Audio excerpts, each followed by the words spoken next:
ہمیں دفتر میں بٹھا کر وہ فیکٹری کے اندر چلا گیا۔ اس کی واپسی 2-3 منٹ بعد ہوئی۔ وہ آیا تو اس کے ساتھ 15-16 سال کا ایک غریب صورت لڑکا بھی تھا۔ لڑکے کا نام منشی نے اصغر بتایا، پھر کہا کہ یہ ساجد کے ساتھ ہی کام کرتا ہے۔ اس کا کہنا ہے کہ ساجد کل دوپہر ہی کو فیکٹری سے چلا گیا تھا اور آج بھی نہیں آیا۔ یہ بات آپ کو معلوم نہیں تھی؟ میں نے منشی سے پوچھا۔ حیرت ہے آپ کو تو فیکٹری کے چھوٹے سے چھوٹے معاملے کی خبر ہونی چاہیے۔ بجا فرمایا سرکار، وہ لجاجت سے بولا۔ میں کل صبح لاہور چلا گیا تھا، دھاگے کے معاملے میں ایک پارٹی سے ملاقات کرنی تھی۔ بابو جی کچھ دن کے لیے ضروری کام سے لنڈی کوتل اور بازار کی طرف گئے ہوئے ہیں۔ ان کی غیر موجودگی میں یہاں کے سارے معاملات بھی مجھے ہی دیکھنے پڑ رہے ہیں۔ میں ابھی 1 گھنٹہ پہلے لاہور سے آیا ہوں۔ اچھا ٹھیک ہے، میں نے کہا۔ پھر اصغر نامی لڑکے سے پوچھا، ساجد کل کتنے بجے گھر چلا گیا تھا؟ 1 بجے کا وقت ہوگا جناب۔ اس نے جلدی جانے کی کوئی وجہ بھی بتائی تھی؟ اصغر نے بتایا، نہیں جناب، کوئی خاص وجہ نہیں بتائی تھی، حالانکہ میں نے پوچھا بھی تھا، مگر اس نے بس اتنا کہا کہ اس کا کام میں جی نہیں لگ رہا، اس لیے وہ گھر جا کر آرام کرنا چاہتا ہے۔ مجھے اندازہ ہو گیا تھا کہ اصغر سے کوئی کام کی بات معلوم نہیں ہو سکتی تھی۔ میں نے اس کے ساتھ وقت ضائع کرنے کی بجائے منشی سے پوچھا، ساجد نے پہلے بھی کبھی ایسی حرکت کی تھی؟ منشی نے الجھن آمیز نگاہوں سے میری جانب دیکھا۔ میں نے اپنی بات کی وضاحت کرتے ہوئے کہا، میرا مطلب ہے وہ پہلے بھی کبھی وقت سے پہلے گھر جاتا رہا ہے۔ ایسا کبھی کبھار ہوا ہے، منشی نے جواب دیا، مگر عام طور پر ساجد نے ہمیشہ وقت کی پابندی کی ہے۔ میں نے اصغر نامی لڑکے سے کہا کہ وہ وہاں سے چلا جائے۔ جب وہ فیکٹری کے اندرونی حصے کی طرف چلا گیا تو میں نے منشی سے دریافت کیا، ویسے ساجد کیسا لڑکا ہے؟ اس کا رکھ رکھاؤ کیسا ہے؟ میں اسے یہ بات نہیں بتانا چاہتا تھا کہ ساجد پر پینوں کے اغوا کا شبہ کیا جا رہا تھا۔ وہ بولا، بہت شریف لڑکا ہے جناب، ہم نے کبھی اس کی کوئی شکایت نہیں سنی۔ اس کی کسی سے دشمنی تو نہیں تھی؟ منشی نے چند لمحے سوچنے کے بعد جواب دیا، نہیں جناب، ایسی کوئی بات میرے علم میں نہیں ہے۔ میں نے استفسار کیا، آپ کے خیال میں وہ کہاں جا سکتا ہے؟ وہ نفی میں سر ہلاتے ہوئے بولا، میں اس بارے میں کیا بتا سکتا ہوں۔ میں اٹھ کر کھڑا ہو گیا۔ ٹھیک ہے منشی صاحب، ہم چلتے ہیں اب، ہمیں ابھی اور بہت سے ضروری کام نپٹانا ہے۔ آپ کو ساجد کے بارے میں کسی بھی قسم کی کوئی اطلاع یا سنگن ملے تو فوراً ہمیں سے آگاہ کریں۔ آپ بالکل بے فکر رہیں مائی باپ۔ منشی بھی اٹھ کر کھڑا ہو گیا، پھر فیکٹری کے دروازے تک ہمیں چھوڑنے کے لیے ساتھ آیا۔ تھانے کی طرف واپس جاتے ہوئے میں نے اپنے ساتھی ASI سے پوچھا، کیا خیال ہے نزاکت شاہ، پینو واقعی اغوا ہوئی ہے یا کوئی اور ہی چکر ہے؟ وہ بولا، ملک صاحب مجھے تو کوئی اور ہی چکر لگتا ہے۔ ایک لمحے کے توقف کے بعد اس نے کہا، میری ماں نے تو چھوٹے چودھری کو گرفتار کر کے حوالات میں بند کر دے، پینٹی شنٹی چڑھے گی تو پر بولنے لگے گا۔ تمہارا مطلب ہے چودھری رب نواز پینو کے اغوا میں پوری طرح ملوث ہے؟ اس نے پر اعتماد لہجے میں جواب دیا، مجھے تو پورا یقین ہے جناب، یا تو چھوٹے چودھری نے خود ہی پینو کا اغوا کروایا یا پھر وہ اس کی گمشدگی کے بارے میں کچھ نہ کچھ ضرور جانتا ہے۔ اور ساجد کے بارے میں کیا کہتے ہو؟ نزاکت شاہ بولا، مجھے تو اس معاملے میں وہ بے قصور ہی نظر آتا ہے جی۔ میں نزاکت شاہ کے اس خیال سے اس حد تک تو متفق تھا کہ پینو کے اغوا میں ساجد کا ہاتھ نہیں ہو سکتا تھا، مگر اس کی روح پوشی مجھے تشویش میں مبتلا کر رہی تھی۔ کبھی کبھی تو مجھے بہار بی بی کے بیان کردہ خدشات پر یقین سا ہونے لگتا تھا کہ کہیں چودھری نے رقابت کے جذبات سے مغلوب ہو کر ساجد کو ٹھکانے ہی نہ لگا دیا ہو۔ اس بات کی تصدیق ساجد کے باپ فضل الدین نے بھی کی تھی کہ ساجد پینو کو پسند کرتا ہے، اور یہ پسندیدگی محبت کی حدوں کو چھوتی تھی۔ چودھری کی منظور نظر کو چاہنے والا کوئی بھی شخص چودھری کو گوارا نہیں ہو سکتا تھا۔ دونوں گمشدگان افراد میں سے کسی ایک کا بھی سراغ مل جاتا تو تفتیش کی گاڑی آگے بڑھ سکتی تھی۔ نزاکت شاہ کی آواز نے مجھے خیالات سے چونکا دیا۔ وہ پوچھ رہا تھا، ملک صاحب اب کیا ارادہ ہے؟ آپ کا حکم ہو تو چھوٹے چودھری کو اٹھا لائیں۔ اس کام میں جلد بازی اچھی ثابت نہیں ہوگی نزاکت شاہ، میں نے گھمبیر لہجے میں جواب دیا۔ ہماری ذرا سی بے احتیاطی چودھری کو چوکنا کر دے گی۔ ہمارے مفروضے کے مطابق اگر پینو کے اغوا میں چھوٹے چودھری کا ہاتھ ہے تو ہماری پیش قدمی سے وہ محتاط ہو جائے گا، پھر پینو کی بازیابی کا عمل بہت کٹھن ہو جائے گا۔ ہمیں بہت سوچ سمجھ کر چودھری رب نواز پر ہاتھ ڈالنا ہوگا۔ بات تو آپ کی دل کو لگتی ہے، نزاکت شاہ نے مدبرانہ انداز میں کہا، مگر ہم ہاتھ پر ہاتھ دھرے بھی تو نہیں بیٹھ سکتے ملک صاحب، ہمیں سر دست کچھ نہ کچھ تو کرنا ہی ہوگا۔ میں نے کہا، ہم کچھ نہ کچھ نہیں بلکہ بہت کچھ کریں گے، اور اب بھی کریں گے۔ تم اس تھانے میں ابھی نئے آئے ہو، دیکھتے جاؤ آگے آگے کیا ہوتا ہے۔ میری تفتیش کا انداز بہت مختلف ہے، کچھ عرصہ ساتھ رہو گے تو بہت کچھ سیکھ جاؤ گے۔ معمولی سے معمولی بات بعض اوقات پورے کیس کا نقشہ بدل دیتی ہے۔ ہم تھانے پہنچے تو مغرب کی اذان ہو رہی تھی۔ دوپہر کے بعد سے بارش تو تھم چکی تھی، مگر ٹھنڈی ہواؤں نے ہر چیز کو برف کا بنا دیا تھا۔ تھانے میں داخل ہوتے ہی مجھے حوالدار فرمان علی نے مطلع کیا کہ فضل الدین اپنے بیٹے ساجد کی تصویر دیکھ گیا تھا۔ اس نے کچھ دیر میرا انتظار کیا، پھر واپس چلا گیا تھا۔ ساجد کی تصویر دیکھتے ہی مجھے ایک جھٹکا سا لگا۔ وہ بلا شبہ ایک بدصورت نوجوان تھا، چھوٹی سی ناک، موٹے موٹے اور بھدے سے ہونٹ اور آنکھیں اندر کو دھسی ہوئی۔ اس کے چہرے پر سب سے نمایاں چیز اس کی پیشانی پر موجود زخم کا نشان تھا، جو پیشانی کے وسط سے شروع ہو کر دائیں آنکھ تک چلا گیا تھا۔ بعد میں مجھے بہار بی بی کی زبانی معلوم ہوا تھا کہ ساجد کو وہ زخم لڑک پن میں گلی ڈنڈا کھیلنے کے دوران میں آیا تھا۔ تصویر میں ساجد کے کان بھی معمول سے زیادہ بڑے دکھائی دے رہے تھے۔ میں نے تصویر کو اپنی دراز میں محفوظ کر لیا، پھر معمول کے کاموں میں مصروف ہو گیا۔ رات 8 بجے میں گھر جانے کا ارادہ کر ہی رہا تھا کہ ایک شخص مجھ سے ملنے چلا آیا۔ کانسٹیبل نے آ کر مجھے بتایا، ملک صاحب، ماسٹر علم دین آیا، آپ سے ملنا چاہتا ہے۔ کیا کام ہے اسے؟ تم نے پوچھا نہیں؟ وہ بولا پوچھا تھا جی، مگر اس نے کچھ بتایا نہیں، کہتا ہے کہ آپ ہی کو بتائے گا۔ اچھا ٹھیک ہے، میں نے کہا اسے اندر بھیج دو۔ کچھ ہی دیر کے بعد ایک دبلا پتلا دراز قد شخص میرے سامنے کھڑا تھا۔ اس کی عمر 40 کے قریب ہوگی، رنگ سانولا، آنکھیں روشن اور چہرے پر مسکراہٹ سجی ہوئی تھی۔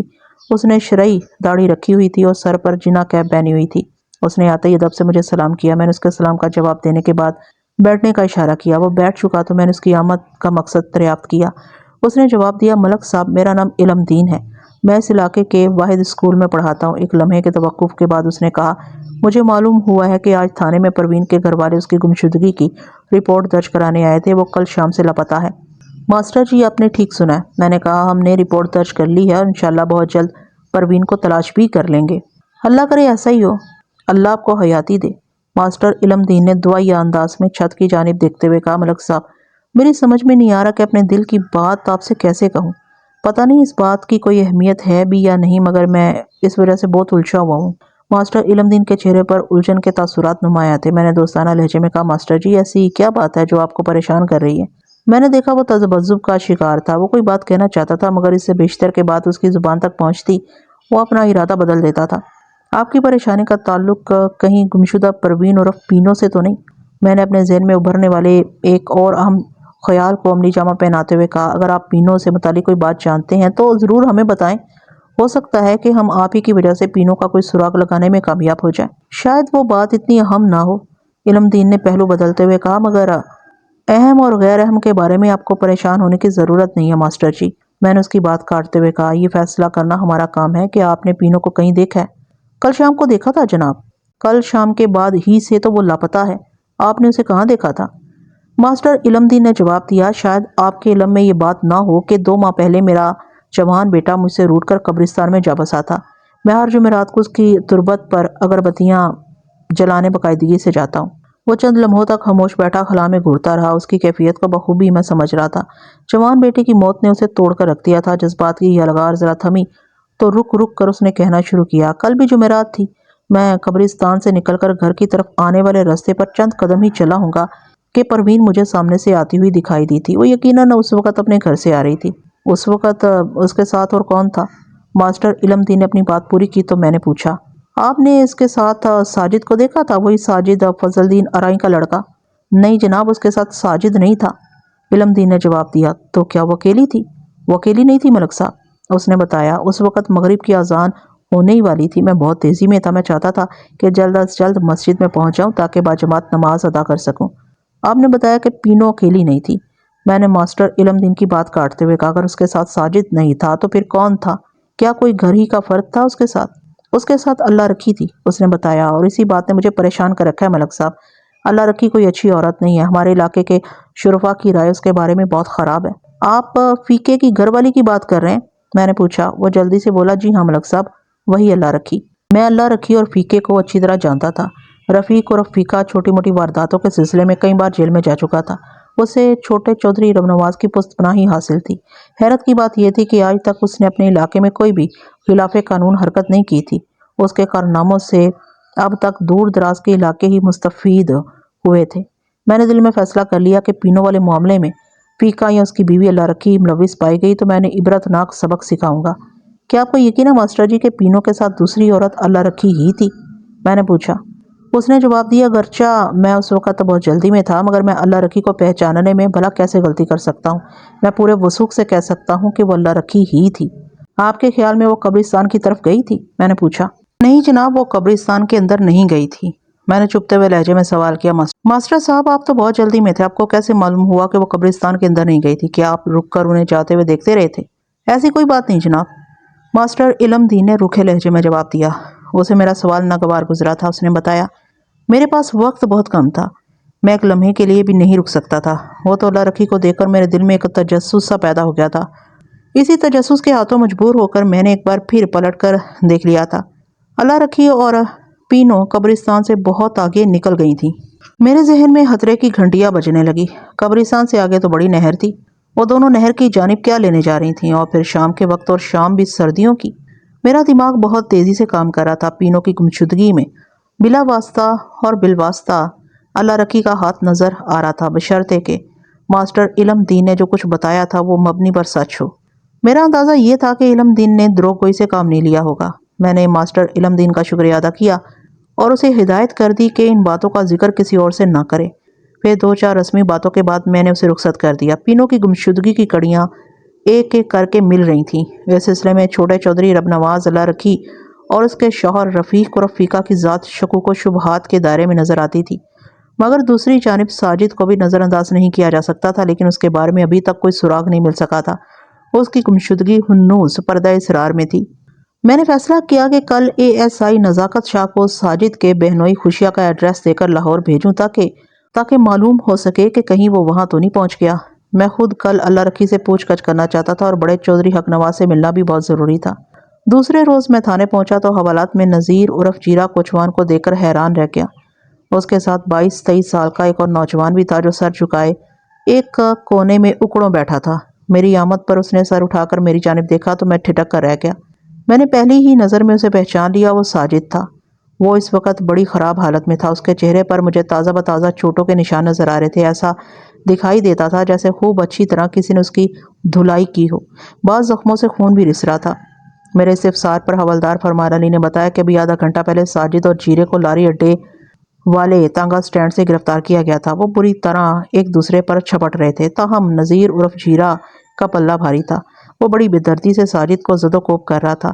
ساجد کا انداز دفاعی تھا۔ اس کی سمجھ میں نہیں آ رہا تھا کہ وہ اچانک کس مصیبت میں گرفتار ہو گیا تھا۔ ایک کانسٹیبل نے انہیں گتھم گتھا دیکھا تو پکڑ کر تھانے لے آیا اور حوالات میں بند کر دیا۔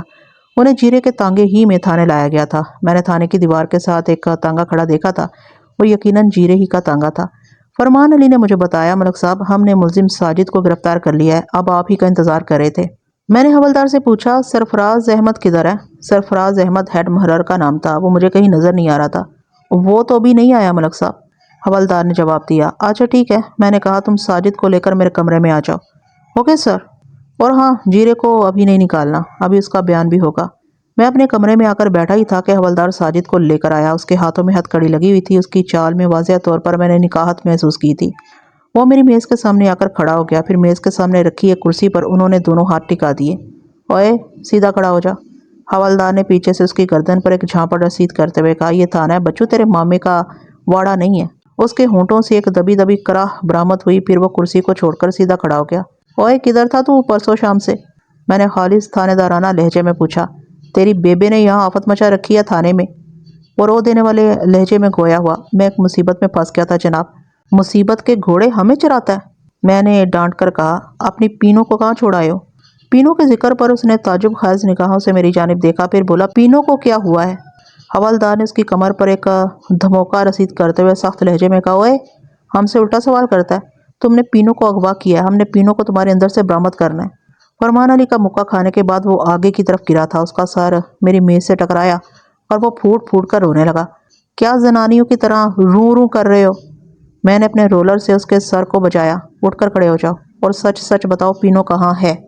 میں پینو کے بارے میں کچھ نہیں جانتا جناب، وہ گھگیانے لگا۔ میں تو خود بڑی مشکل سے جان چھڑا کر یہاں پہنچا ہوں۔ یہ ایسے نہیں مانے گا ملک صاحب، فرمان علی نے کہا۔ آپ اسے میرے حوالے کر دیں، میں اس کے سارے کس بل نکال دوں گا۔ اور رب کی قسم میں سچ کہہ رہا ہوں تھانے دار صاحب، وہ روتے ہوئے بولا۔ مجھے پینو کے بارے میں کچھ معلوم نہیں۔ جمعرات کو میں نے اسے دیکھا تھا، اس کے بعد تو میں فیکٹری چلا گیا تھا، اور جمعرات کے فیکٹری گئے تم ابھی واپس لوٹ کر آ رہے ہو۔ میں نے طنزیہ لہجے میں کہا، بڑی لمبی لمبی شفٹوں میں کام کر رہے ہو تم آج کل۔ نہیں جناب، فیکٹری سے تو اس دن میں نے دوپہر ہی کو چھٹی کر لی تھی، پھر پینو کو لے کر غائب ہو گئے تھے۔ نہیں تھانے دار صاحب، میں تو ایسا سوچ بھی نہیں سکتا۔ میں نے پوچھا، پھر تم اب تک کہاں تھے؟ میرے سوال کے جواب میں کہاں کی وضاحت کرتے ہوئے اس نے ایک تفصیلی بیان دیا تھا۔ میں اس کے بیان سے غیر ضروری باتوں کو حذف کر کے قارئین کی دلچسپی کو ملحوظ خاطر رکھتے ہوئے اپنے الفاظ میں تحریر کر رہا ہوں۔ پروین اور پینو کے گھر والوں نے جب ساجد کا رشتہ ٹھکرا دیا تو ساجد کے دل پر ایک چوٹ سی لگی تھی۔ وہ پینو کو دل کی گہرائیوں سے چاہتا تھا، مگر اس نے کبھی کھل کر اپنی چاہت کا اظہار نہیں کیا تھا۔ اس کی سب سے بڑی وجہ ساجد کے دل میں جاگزیں خوف تھا۔ پینو ایک خوبصورت اور دلکش لڑکی تھی، اس کے مقابلے میں ساجد خود کو بہت کمتر سمجھتا تھا۔ اس کی سب سے بڑی وجہ ساجد کے دل میں جاگزیں خوف تھا۔ پینو ایک خوبصورت اور دلکش لڑکی تھی، اس کے مقابلے میں ساجد خود کو بہت کمتر سمجھتا تھا۔ وہ اس حقیقت سے بخوبی آگاہ تھا کہ اس جیسے بدصورت لڑکے کو پینو کے والدین اپنی فرزندی میں قبول نہیں کریں گے، مگر وہ دل کے ہاتھوں مجبور تھا، اس لیے اس نے اپنے باپ فضل الدین کو مجبور کیا کہ وہ اس کا رشتہ لے کر پینو کے گھر جائے۔ فضل الدین اور بہار بی بی نے تھوڑی سی رد کد کے بعد بیٹے کی فرمائش کے آگے ہتھیار ڈال دیے، مگر نتیجہ وہی برآمد ہوا جس کی پہلے سے توقع کی جا رہی تھی۔ پینو کے والدین نے ساجد کے رشتے سے انکار کر دیا۔ ساجد کی زندگی میں اندھیرا چھا گیا۔ اس روز کے بعد سے وہ اداس رہنے لگا۔ اس کا کام میں بھی جی نہیں لگتا تھا۔ اس نے کئی بار خودکشی کے بارے میں بھی سوچا، مگر بنیادی طور پر وہ ایک بزدل انسان تھا۔ وہ اپنے اندر خودکشی کا حوصلہ پیدا نہ کر سکا۔ کبھی کبھی اس کے ذہن میں خیال آتا کہ وہ پینو کو حاصل کرنے کے لیے چودھری رب نواز کے ٹکڑے کر دے، لیکن اس سوچ کو عملی جامہ پہنانے کی وہ ہمت نہ کر سکا۔ ہر طرف سے مایوس ہونے کے بعد تھک ہار کر اس نے خود کو ایک ہول میں بند کر لیا۔ وقوع کے روز صبح ہی سے اس کا دل بھاری بھاری سا تھا۔ ہزار کوشش کے باوجود بھی جب اس کا جی کام میں نہیں لگا تو دوپہر کے وقت اس نے چھٹی کر لی۔ اس نے سوچا لاہور میں بہن فردوس سے مل لائے۔ وہ گھر بتائے بغیر کہیں نہیں جاتا تھا، مگر اس روز اس نے یہ بھی ضروری نہیں سمجھا۔ لاہور جانے کے لیے سیدھا اسٹیشن پہنچ گیا۔ اس کا خیال تھا کہ چاہے کتنی بھی دیر ہو جائے وہ آج رات ہی واپس آئے گا۔ وہ شام تک اپنی بہن بہنوئی کے ساتھ رہا۔ اب خاصی حد تک اس کے دل کا غبار جاتا رہا تھا۔ مغرب کی اذان کے بعد اس نے ان سے رخصت کی اجازت لی اور واپسی کے لیے اسٹیشن کی طرف چل پڑا۔ اس کی بہن فردوس کا گھر نولکھا بازار میں تھا۔ وہاں سے اسٹیشن زیادہ دور نہیں تھا۔ وہ چند منٹ میں بسہولت اسٹیشن پہنچ سکتا تھا۔ وہ اسٹیشن کے قریب پہنچا تو اس نے اپنے نزدیک سے ایک تانگا گزرتے ہوئے دیکھا۔ تانگے پر کسی فلم کے بڑے بڑے بورڈ آویزاں تھے۔ تانگے کی اگلی سیٹ پر کوچوان کے ساتھ ایک شخص بیٹھا ہوا تھا جو بڑے تسلسل کے ساتھ ڈھول پیٹ رہا تھا۔ فلم کے بورڈ کو دیکھ کر اس کے دل میں خواہش جاگی کہ چلو اس فلم کا شو دیکھتے ہیں۔ اس نے سگریٹ کے ایک کھوکھے والے سے مطلوبہ سینما کا پتہ پوچھا تو معلوم ہوا کہ وہ سینما چند قدموں کی دوری پر تھا۔ یہ اس کے لیے اور بھی اچھی بات تھی۔ وہ شو دیکھنے کے بعد بآسانی اسٹیشن پہنچ سکتا تھا۔ وہ شو دیکھ کر فارغ ہوا، اسٹیشن پہنچا اور ٹکٹ کے لیے جیب میں ہاتھ ڈالا تو اسے ایک جھٹکا لگا۔ اس کی جیب خالی تھی۔ کسی جیب کترے نے بڑی خوبصورتی سے اپنے فن کا مظاہرہ کیا تھا۔ وہ ایک دم پریشان ہو گیا۔ فلم دیکھنے کے بعد اس کے پاس بس اتنی ہی رقم بچی تھی کہ وہ گاڑی کا ٹکٹ خرید کر گھر پہنچ سکتا تھا۔ کچھ دیر تک اس کی سمجھ میں نہیں آیا کہ کیا کرے۔ ایک خیال اس کے ذہن میں یہ بھی آیا کہ واپس بہن کے گھر چلا جائے اور اس سے کچھ پیسے لے لے، مگر اس میں ایک قباحت تھی۔ اگر وہ نولکھا بازار جاتا اور وہاں سے واپس آتا تو اتنی دیر میں ٹرین نکل جاتی۔ ٹرین کی روانگی میں 5-6 منٹ ہی باقی رہ گئے تھے اور یہ اس کے گھر کی طرف جانے والی آخری گاڑی تھی۔ اگر یہ گاڑی نکل جاتی تو اسے بحالت مجبوری لاہور ہی میں رکنا پڑتا۔ اس صورت میں اس کے والدین کو جس پریشانی کا سامنا کرنا پڑتا وہ اس کے لیے قطعاً تیار نہیں تھا۔ اس زمانے میں ٹیلی فون اتنا عام نہیں ہوا تھا کہ کسی نہ کسی طرح وہ گھر والوں کو اطلاع کر سکتا۔ اب وہ اپنی حماقت پر بری طرح پچھتا رہا تھا کہ گھر بتائے بغیر کیوں چلایا تھا، مگر اب کچھ نہیں ہو سکتا تھا۔ تیر کمان سے نکل چکا تھا۔ آخرکار وہ ایک فیصلے پر پہنچ گیا۔ اس نے سوچ لیا تھا کہ وہ بلا ٹکٹ گاڑی میں سوار ہو جائے گا۔ اگر راستے میں ٹی ٹی نے پریشان کیا تو وہ اس کی منت کر لے گا۔ وہ گاڑی میں سوار ہو گیا۔ گاڑی نے اسٹیشن چھوڑا ہی تھا کہ اسے ایک ٹی ٹی کی جھلک دکھائی دی۔ وہ دل ہی دل میں ٹی ٹی کو کوسنے لگا، چل تو جلال تو آئی بلا کو ٹال تو۔ ٹی ٹی نے بوگی میں داخل ہوتے ہی مسافروں کے ٹکٹ چیک کرنا شروع کر دیے تھے۔ وہ گھبرا گیا۔ اگر وہ فوری طور پر ٹی ٹی کے ہتھے چڑھ جاتا تو اس کے لیے بڑی مصیبت ہو جاتی۔ عین ممکن تھا کہ اس کی منت سماجت کا ٹی ٹی کے دل پر کوئی اثر نہ ہوتا۔ گاڑی نے ابھی زیادہ فاصلہ طے نہیں کیا تھا۔ اس بات کا قوی امکان تھا کہ ٹی ٹی اسے وہیں اتار دیتا۔ یہ صورتحال اس کے لیے قابل قبول نہیں تھی۔ وہ بہرے طور آج ہی اپنے گھر پہنچنا چاہتا تھا۔ اس مسئلے کا فوری حل جو اس کی سمجھ میں آیا وہ یہ تھا کہ باتھ روم میں گھس جائے۔ اس نے اس خیال پر عمل کرنے کا فیصلہ کر لیا اور باتھ روم کی طرف بڑھا ہی تھا کہ سامنے سے ریلوے پولیس کا ایک سپاہی آتا دکھائی دیا۔ سپاہی کے ساتھ سوٹ بوٹ میں ملبوس ایک شخص بھی تھا۔ ساجد پر نظر پڑتے ہی وہ چلا اٹھا، یہی ہے وہ بدماش، اسے فوراً گرفتار کر لو۔ ساجد ہونکوں کی طرح دیدے پھاڑ کر کبھی ریلوے پولیس کے سپاہی کو اور کبھی اپنے پیچھے ٹی ٹی کو دیکھ رہا تھا۔ اس وقت اس کا ذہن بالکل خالی ہو چکا تھا۔ اس پر دو طرفہ افتاد ٹوٹ پڑی تھی۔ آگے کنواں تھا، پیچھے کھائی۔ وہ فیصلہ نہیں کر پا رہا تھا کہ جائے تو کہاں جائے۔ اسی دوران میں کسی من چلے مسافر نے گاڑی کی زنجیر کھینچ دی تھی اور گاڑی جو ابھی تک پوری طرح سپیڈ بھی نہیں پکڑ پائی تھی دھیرے دھیرے رکنے لگی۔ ٹی ٹی ٹکٹ چیک کر بھی اب پوری طرح ان کی طرف متوجہ ہو چکا تھا۔ ریلوے پولیس کے سپاہی نے آگے بڑھ کر ساجد کو کالر سے پکڑ لیا۔ اسی دوران میں ایک اور سپاہی بھی وہاں پہنچ چکا تھا۔ اس نے ساجد کی جامع تلاشی شروع کر دی۔ اپنی مطلوبہ چیز کی تلاش میں ناکام ہونے کے بعد سپاہی نے جھنجھلائے ہوئے انداز میں ساجد کے منہ پر ایک زناٹے دار تھپڑ رسید کیا، پھر گرج کر پوچھا، اوئے بٹوا کہاں پھینکا ہے تو نے؟